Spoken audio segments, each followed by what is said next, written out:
हातिम अपने चौथे सवाल का जवाब पाने के लिए कोपा टूपा जाते हैं, जहां पर जैस्मिन से मिलते हैं। तभी हातिम जैस्मिन की तरफ जैसे ही आ रहे होते हैं, वैसे ही दज्जाल शैतानी परिंदे पर बैठकर आता है और जैस्मिन को वहां से उठाकर ले जाता है। तभी हातिम कहते हैं, दज्जाल छोड़ दे मेरे जैस्मिन को, ये हम दोनों के बीच की लड़ाई है। तभी दज्जाल कहता है, बहुत जल्दी समझ गया तू कि यह हम दोनों के बीच की लड़ाई है, मगर ये कैसे भूल गया हातिम कि तू भी मेरे और सुनैना के बीच उस दिन ऐसे ही आकर खड़ा हो गया था, जैसे मैं आज तुम दोनों के बीच। और दज्जाल कहता है, अब तुम्हारी महबूबा जैस्मिन मेरे कब्जे में है, इसकी सलामती चाहते हो तो अपने सफर को यहीं रोक दो, अपनी जिंदगी और अपनी शहजादी की मौत की वजह मत बनो। उसके बाद दज्जाल जैस्मिन को लेकर वहाँ से उड़ जाता है। तभी हातिम वहाँ से जा रहे होते हैं। तभी वहाँ जैस्मिन के अब्बू आते हैं। तभी बादशाह परेशान हातिम से पूछते हैं कि कहाँ जा रहे हो तुम। तभी होबो कहता है, जफ़ार पर हमला करने बादशाह हुजूर, वह शैतान जैस्मिन को उठाकर ले गया।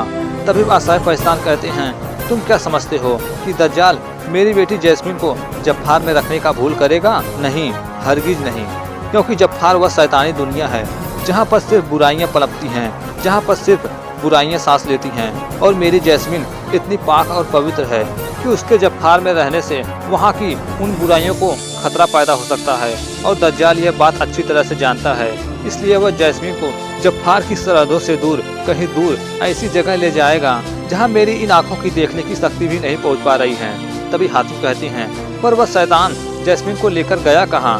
तभी जैस्मिन के अब्बू हातिम को एक जादुई रेत देते हैं और कहते हैं, यह जादुई रेत हमें सिर्फ इतना बता सकता है कि वह किस दिशा में गया है। तभी हातिम को उस रेत को जमीन पर गिराने से पता चलता है कि वह पूर्व उत्तर दिशा में गया है। वहीं दूसरी तरफ दज्जाल जैस्मिन को लेकर उत्तर पूर्व दिशा में जा रहा होता है, जो कि जैस्मिन उसके पास होती हैं। तभी वहीं पास में कोई छोटा जादूगर हवा में अपने उड़न खटोले में बैठकर उड़ रहा होता है। तभी उस छोटे जादूगर की नज़र दज्जाल पर पड़ती है। तभी वह छोटा जादूगर कहता है, शैतान उस लड़की को छोड़ दे, मैं कह रहा हूँ उस लड़की को छोड़ दे। तभी दज्जाल कहता है, मैं कहता हूँ हट जा मेरे रास्ते से।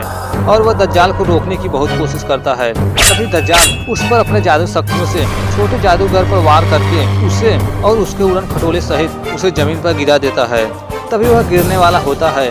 तभी जैस्मिन अपना हार निकालकर उसके पास फेंकती है और कहती है, मैं परिस्तान की शहजादी जैस्मिन हूँ, यह हार ले जाकर हातिम को दे देना, जो कि कोपा टूपा में है। वहीं दूसरी तरफ दज्जाल जैस्मिन को शकीला के जादुई नगरी में ले जाता है और दज्जाल जैस्मिन सहित शकीला के नगरी में प्रवेश करता है। और दज्जाल शकीला से कहता है, शकीला मैं तुमसे एक सौदा करना चाहता हूँ। तभी शकीला कहती है, बोलो क्या सौदा करना चाहते हो? तभी दज्जाल कहता है, तुम्हारी सबसे बड़ी और अधूरी इच्छा मैं पूरी कर सकता हूँ शकीला। मेरी मर्जी के बगैर अगले कई हजार सालों में भी शैतानी सल्तनतों के बादशाह की सभा में तुम जगह नहीं ले सकती। दुनिया में किसी भी औरत को आज तक उस सभा में शामिल होने का इजाज़त नहीं मिली है। और मैं जानता हूँ कि तुम उस रुतबे को हासिल करना चाहती हो। शैतानी सल्तनत के बादशाह में शामिल होने वाली यह दुनिया की पहली औरत में सबसे ज़्यादा ताकतवर बनना चाहती हो। इसके बदले दज्जाल जैस्मिन को शकीला के नगरी में रखने को कहता है। उसके बाद दज्जाल कहता है, मना किया था मैंने हातिम को, लगता है इन दोनों की मौत मेरे हाथों लिखी है। तभी जैस्मिन कहती हैं, जो सच्चाई के रास्ते पर चलते हैं वो अपने मौत का परवाह नहीं करते हैं, और तुम जैसे शैतान उनके इरादे नहीं बदल सकते। और जैस्मिन कहती है, दज्जाल हातिम तुम्हारी मौत बनकर आ रहा है, तुम्हारे साथ साथ ये शकीला भी अपनी जान मुफ्त में गंवाएगी। तभी शकीला जैस्मिन पर अपने जादू शक्तियों से वार करके उसे एक बुलबुले में कैद कर देती है। और शकीला कहती है, शहजादी जैस्मिन, जादूगर बादशाह की ताकत से टकराने से पहले तुम्हारे उस हातिम को मेरे ताकत से टकराना होगा। मेरी जादुई ताकत का अंदाजा तुम इसी जादुई बुलबुले से लगाओगी। इस जादुई बुलबुले में कैद तुम्हारी जान बस कुछ दिनों की ही मेहमान है। धीरे धीरे यह जादुई बुलबुला सिकुड़ कर छोटा हो जाएगा और फिर तुम्हारी जान एक दिन इसी बुलबुले में निकल जाएगी। वहीं दूसरी तरफ हातिम और होबो उस रेत के दिखाए हुए दिशा की ओर जा रहे होते हैं और काफी दूर जाते हैं। तभी हातिम को किसी की आवाज़ सुनाई देती है, जो कि हातिम का ही नाम लेकर चिल्ला रहा होता है। तभी हातिम और होबो उसके पास जाते हैं। तभी होबो उसके पास जाते हैं और पूछते हैं कि आप कौन हैं? तभी वह बताता है, मैं छोटा जादूगर हूँ। और वह जैस्मिन के साथ हुई सारी घटना के बारे में बताता है और जैस्मिन का वह हार भी हातिम को देता है। तभी हातिम उससे पूछते हैं कि वह शैतान जैस्मिन को लेकर किस तरफ गया है। तभी वह उस दिशा के बारे में बताता है और वह अपना जादुई उड़न खटोला भी देता है। उसके बाद हातिम और होबो उसके उड़न खटोले पर बैठकर उसके बताए हुए दिशा की ओर निकल जाते हैं।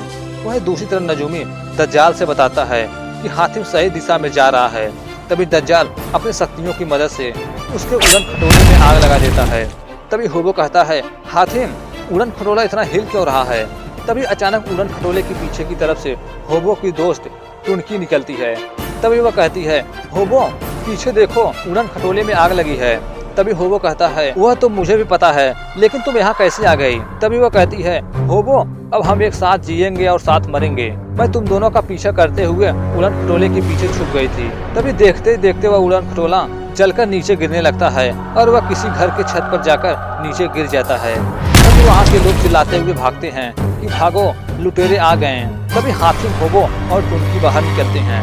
वे जैसे ही बाहर निकलते हैं वैसे वहाँ के गांव के लोग उन तीनों को चारों तरफ से घेर लेते हैं। तभी वे लोग कहते हैं, यही है वे लुटेरे जो हमें हमेशा की तरह लूटने आए हैं। तभी हातिम उन्हें समझाने की कोशिश करते हैं कि हम लुटेरे नहीं, मैं यमन का शहजादा हातिम हूँ। लेकिन वे लोग हातिम की कोई बात नहीं मानते हैं और वे कहते हैं, हम जानते हैं कि तुम लुटेरे हो, तुमने हमारे कई लोगों की जान ली है। और वे लोग कहते हैं, हम इन्हें कोई सजा नहीं, सिर्फ मौत की सजा देंगे। और कहते हैं, इसके बारे में हम कल सोचेंगे। इसके बाद हातिम होबो और टुनकी को कैद खाने में कैद कर देते हैं। उसके बाद उसी रात वे गांव वाले डाकुओं को पकड़ने की खुशी में वहां पर जश्न मनाते हैं। वहीं उस समुद्र के किनारे समुद्र में एक जहाज आता है और उस जहाज से उन गाँव वालों पर हमला होता है। वहीं कैद खाने में होबो यह सब कुछ देख रहा होता है और हातिम को बताता है कि हातिम, यहाँ पर आग के गोलों से वार हो रहा है। तभी उस जहाज से जहाज के डाकू आते हैं। उसके बाद वे डाकू गांव वालों पर हमला कर देते हैं और वे एक एक करके सबको खत्म कर रहे होते हैं। और तभी जहाज से एक हमला होता है जिसके हमले से हातिम के कैद खाने का दीवार टूट जाता है। वहीं वे डाकू सभी लोगों को खत्म कर रहे होते हैं और अंत में वे सभी गांव वालों को खत्म कर देते हैं। तभी हातिम उस टूटे हुए दीवार से होकर बाहर निकलते हैं और वे बाहर जाकर देखते हैं तो पाते हैं वे डाकू उस गांव के सरदार को लेकर वहां से जा चुके होते हैं और बाकी सभी गांव वालों को खत्म कर दिए थे। तभी अचानक उस गांव का एक आदमी अपने अंतिम सांस में मरते मरते हातिम को बताता है कि वह लुटेरे सरदार को बंदी बनाकर जहाज में ले गए हैं, उन्हें बचा लो, उन्हें बचाओ। तभी हातिम कहते हैं, होबो चलो, हमें सरदार को बचाना है। तभी होबो कहता है, बेवकूफ़ी मत करो हातिम, अभी तो हम अपनी जान बचाकर आए हैं और तुम नई मुसीबत मोल लेना चाहते हो। अरे जिस सरदार ने हमें मौत की सजा सुनाई थी, हम उन्हें बचाने क्यों जाएं? मेरी बात मानो, हम यहाँ से लौट चलते हैं। लेकिन हातिम होबो की कोई बात नहीं सुनते और भागते हुए उस जहाज की तरफ जाते हैं। तभी होबो और टुनकी दोनों हातिम के पीछे जाते हैं। वही जहाज के अंदर वे डाकू लड़कियां कहती हैं, आज तक तुम हमारे हाथ से बचते आए सरदार, लेकिन अब तुम नहीं बचोगे। अब देखती हूँ तुम्हें मुझसे कौन बचाता है। तभी वे जैसे ही सरदार को मारने वाली होती हैं, वैसे वहाँ पर हातिम आकर उन्हें रोक देते हैं। तभी सरदार, हातिम और होबो उन सब पर वे डाकू हमला करते हैं और उनके बीच काफी समय तक लड़ाई चलती है। उन दोनों के बीच काफी समय तक लड़ाई चलने के बाद हातिम उन डाकुओं को खत्म कर देते हैं और अंत में बचती है उस जहाज की डाकू लड़की। तभी हातिम उस पर तलवार लगा देते हैं। तभी हातिम कहते हैं, मैं लड़कियों की बहुत इज्जत करता हूँ, लेकिन इस रूप से बेइंतहा नफरत। आज तक मैंने औरतों को सिर्फ माँ, बहन, बहू, बेटी, पत्नी और प्रेमिका के रूप में देखा है। औरत का यह रूप देखकर मुझे बहुत अफसोस हुआ। मैं तुम्हें नहीं छोड़ूंगा। तभी वह कहती है, मुझे खत्म करके भी तुम अपनी मंजिल तक नहीं पहुंच पाओगे हातिम। जादूगरनी शकीला से तुम अपनी महबूबा जैस्मिन को नहीं बचा सकते। तभी हातिम कहते हैं, शकीला? तभी वह कहती है, क्या हुआ हातिम, मारो, नहीं मारोगे? और कहती है, हम लोग तो महारानी शकीला के लिए अपनी जान हथेली पर लेकर चलते हैं, हम मौत से नहीं डरते हैं। लेकिन डरोगे तो तुम हातिम, महारानी शकीला की ताकत से, उसके जादू से, क्योंकि उसके सामने तुम्हारी जादू मिट्टी में मिल जाएगी। तभी हातिम कहते हैं, कौन है ये जादूगर शकीला, कौन है? और तुम मेरी जैस्मिन के बारे में क्या जानती हो? कहाँ है मेरी जैस्मिन? तभी वह बताती है, तुम्हारे लिए बस इतना जानना जरूरी है कि मौत और जैस्मिन के बीच चंद दिनों का ही फासला है। वह महारानी शकीला की जादुई नगरी में एक ऐसे जादुई बुलबुले में कैद है जो दिन पर दिन सिकुड़ती जा रही है और चंद ही दिनों में तुम्हारी महबूबा उस बुलबुले में सिकुड़कर अपना दम तोड़ देगी। तभी वो अचानक वहाँ से गायब हो जाती है। तभी हातिम कहते हैं, इसका मतलब समुद्री लुटेरे के भेष में शकीला के इन लोग भेजे जाते थे और वे गाँव वालों पर हमला करते थे।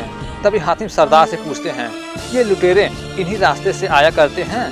तभी सरदार बताता है, हाँ, ये लुटेरे हमेशा इसी जहाज से इसी तरफ से आते हैं। उसके बाद हातिम उस जहाज से शकीला की जादुई नगरी जाने का फैसला करते हैं। तभी सरदार हातिम से माफ़ी मांगते हैं कि हातिम हमें माफ़ कर दीजिए, हमने आपको पहचानने में भूल कर दी और आपके साथ गलत सलूक किया, मगर आज आपने मेरी जान बचाकर और इन लोगों के खौफ से हमें हमेशा हमेशा के लिए आज़ाद कराकर हम पर बहुत बड़ा एहसान किया है।